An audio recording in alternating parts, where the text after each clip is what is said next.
Guys, we should be worried about FC Barcelona because they've just gone and signed Nico Williams. We should be worried because the way they might shape up next season is looking scary. Barcelona were one of two of the best teams in the world by far last season. PSG are the other one to that too. The attacking football these two teams played, the players at their disposal, they were the best two teams by a country mile. Now PSG obviously went on to win the Champions League, so now they've cleansed that botch on their resume about winning 0 Champions Leagues. And obviously that's got to have major implications for the Ballon d'Or. You know, Dembele, Lamine Yamal, they're both the front runners.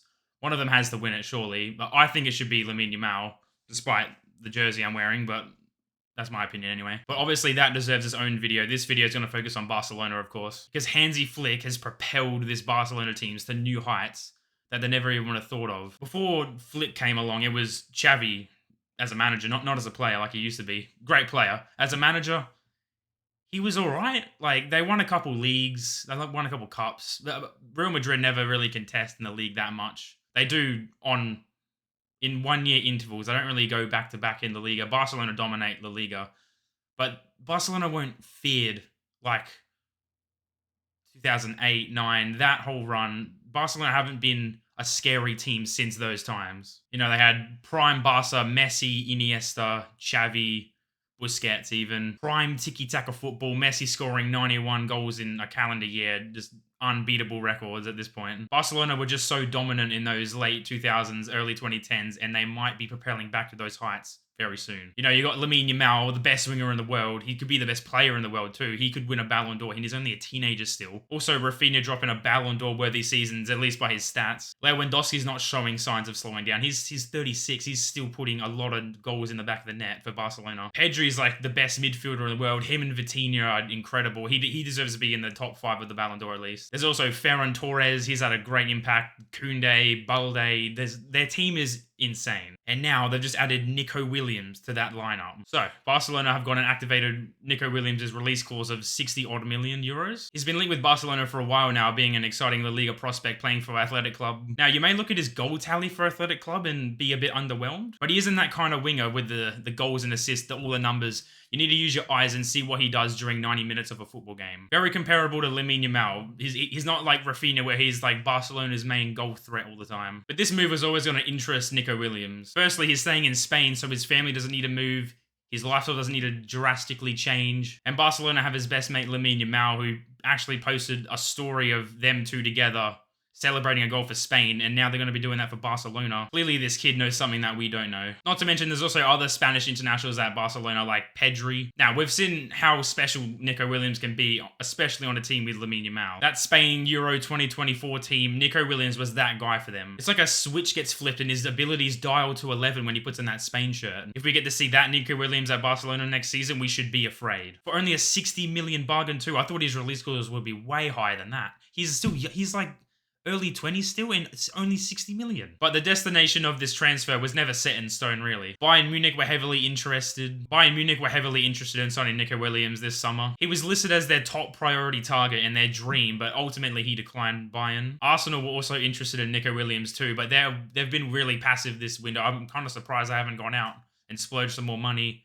Only linked with Sesko at the moment, and maybe they dropped out of Gorkarez, which is really weird for them. Like, you see clubs like Liverpool go out and sign 100 million Florian Wirtz, and they've only signed Kepa. Anyway, those clubs were interested in Nico Williams, but ultimately he decided Barcelona was his only destination. So those clubs were in the race to get Nico Williams, but it seems he wasn't actually Barcelona's first choice. Apparently Luis Diaz from Liverpool was Barcelona's top priority, and they were willing to break the bank for him. I'm not really sure why. Like, Diaz is a good player, but maybe it's because he can invert from the left wing to number 9 and he can swap with maybe Rafinha off the left or something. Him and Cody Gakpo do that a lot for Liverpool. Like, they just swap left wing striker. Yeah, I'm not really sure why Barca was so fixated on Luis Diaz of all players. And I love him. He plays for my team Liverpool, but he's not that consistent all the time and he can be really frustrating to watch at sometimes. Luis Diaz for Colombia, though, is like the next spawn of Pele. He drops 10 out of 10 performances every game for them. He fights for the badge. So Nico Williams was actually linked with Barcelona last summer after the Euro 2024 final and that whole tournament where he was insane.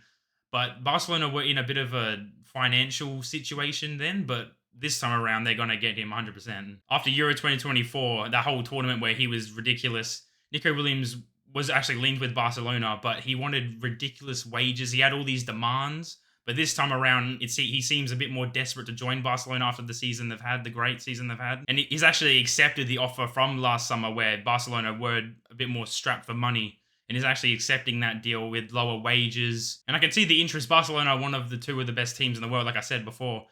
You know, any player would want to join them, really, especially this time. And maybe if Barcelona had Nico Williams this season, like they went out last summer to actually got him for the season that just happened, maybe they would have got over the line and gotten the Champions League final with PSG instead of Inter Milan in that semi-final that was so close between Inter Milan. Barcelona just need that little bit more depth in the squad, really. You know, if Rafinha's not on fire, Lamine Yamal is the only dangerous player for them, really. He was their X factor off that right wing, and now Nico Williams can be that on the left wing for Barcelona. Two wingers you can just pass the ball to and they can make magic happen. They can go past 4 or 5 players. They can do what they want with the ball at their feet. And you know, Barcelona do need more depth than just another winger. Like, they need depth for fullback 100%. You know, Balde and Koundé are like top 3 in their position in the world, but when they go out, the quality really drops for Barcelona. And, you know, the whole Barcelona team really gets suffered. Like, Rafinha's game gets dwindled. Balde allows him to get all that free space on the left side. Balde just runs the channel. Rafinha can drift inside, be like a number 10 almost,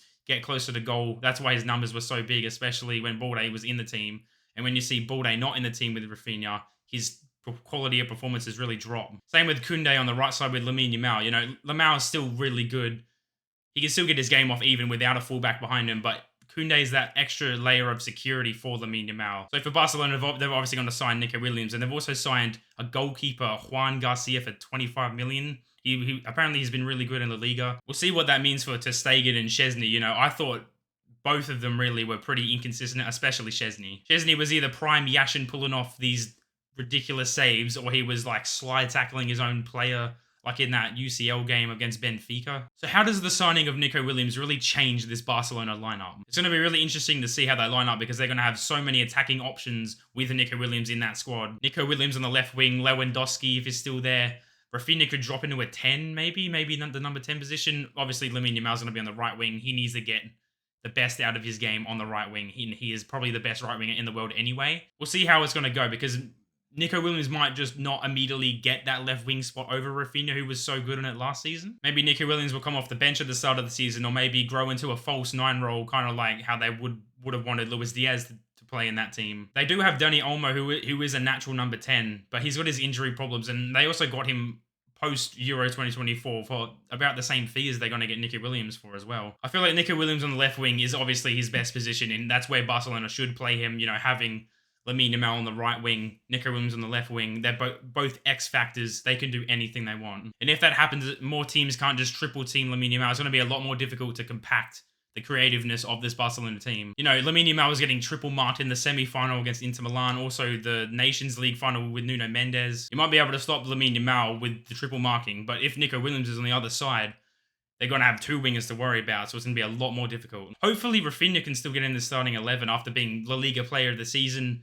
You know, Ferran Torres could still come off the bench, have a big impact like he did. And the funny thing is, there's only one loser when it comes to this transfer, and it's not Barcelona, it's not Athletic Club. The loser of this transfer is Trent Alexander-Arnold. Nico Williams versus Trent Alexander-Arnold in the El Clasico is going to be pure cinema. And not because I'm going to hate watch Trent and hope he gets cooked by him, but because matchups like that in El Clasico especially are what we watch football for. You know, they're the best winger in the world versus one of the best fullbacks in the world. We want to see that matchup like on the weekly basis, really, as much as we can. But yeah, guys, that's it for today's video. Let me know in the comments what you guys think about this Nico Williams transfer to Barcelona. And also if there's any other transfers you want me to make a video about maybe in the future. Also, while you're down there, like, subscribe, hit the notification bell, and peace.